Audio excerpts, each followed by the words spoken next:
Saya nama Abdul Ahmad dari Seremban. Dari Seremban. Ya. Umurnya berapa? Umur saya 73 tahun. 73. Ya. Ya. Jadi sebelum ni ada apa masalah dalam biar badan, ada apa masalah sebelum ni? Masalah tu dulu makcik ada darah tinggi. Dah lama kan. Habis jatuh jadi lemah jantung.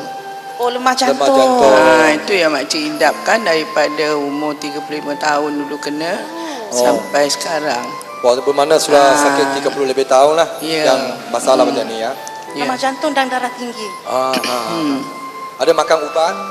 Memanglah makcik makan ubat hospital aja lah. Tak ada ubat-ubat lain, tak ada.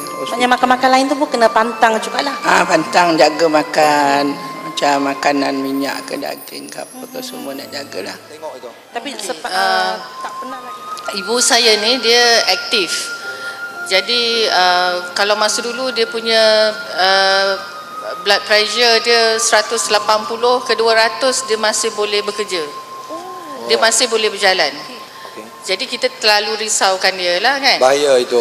Jadi pada satu hari tu dia terpaksa buat endogram. Jadi bila setelah buat endogram tu dia telefon dengan saya. Dia nak ikut saya balik lah. Jadi dia telefon dengan saya dengan emosi kan. Jadi kita tak sampai hati. Dia kata mesti nak ambil mak juga. Ya.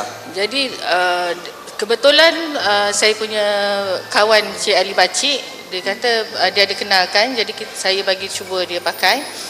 Jadi kita nampak dia punya pergerakan dia dah slow. Jadi macam doktor bagi tahu selepas buat endogram tak boleh masak, angkat sudip pun tak boleh sebenarnya. Tapi dia masih nak buat lagi. Dia tak boleh pun dia buat juga. Sebab dia dah biasa aktif kan.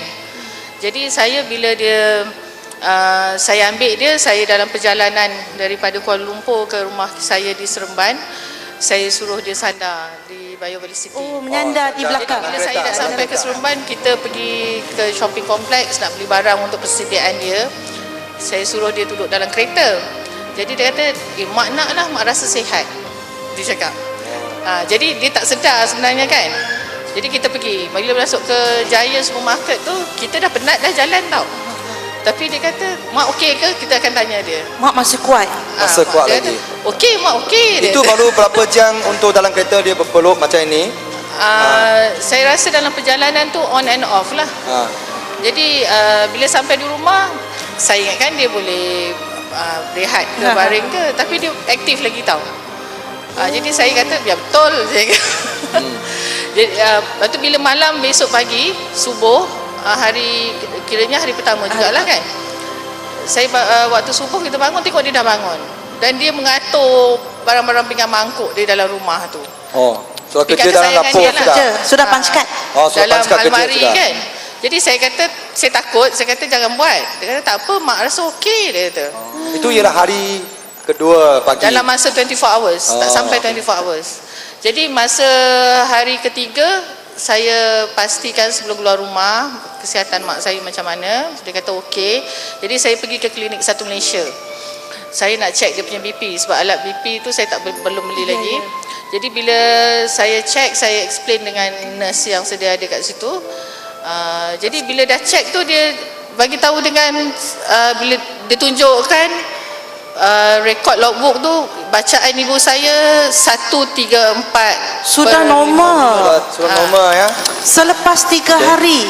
Selepas 3 hari. Selepas 3 hari saja. Jadi saya selalu nasihatkan dia minum air banyak. Jadi kita kena pantau dia lah, kadang-kadang waktu dia lupa kan. Jadi selepas tu, selepas lebih kurang dekat seminggu, saya kena pergi ke Kuala Lumpur untuk hantar dia medical check up bahagian telinga. Hospital mana? Di hospital besar. Hospital besar Kuala Lumpur. Jadi kebetulan masa tu kita check lagi dia punya darah. Jadi bila check lagi, dia punya bacaan tu jadi 123. Lagi cantik lagi ya. Cantik. Jadi saya kata biar betul. Saya cakap ni bacaan tekanan darah rendah ke atau macam mana kan. Tapi sebelum ini memang dia punya darah tinggi tak pernah jatuh sampai 123 ke 134 yang ke? setahu saya tak pernah rendah dari 160. Tak pernah rendah 160. Selama 40 tahun kan mak? dalam 3-40 tahun ini tak pernah jatuh 160 selepas Biovelocity tidur 4 hari.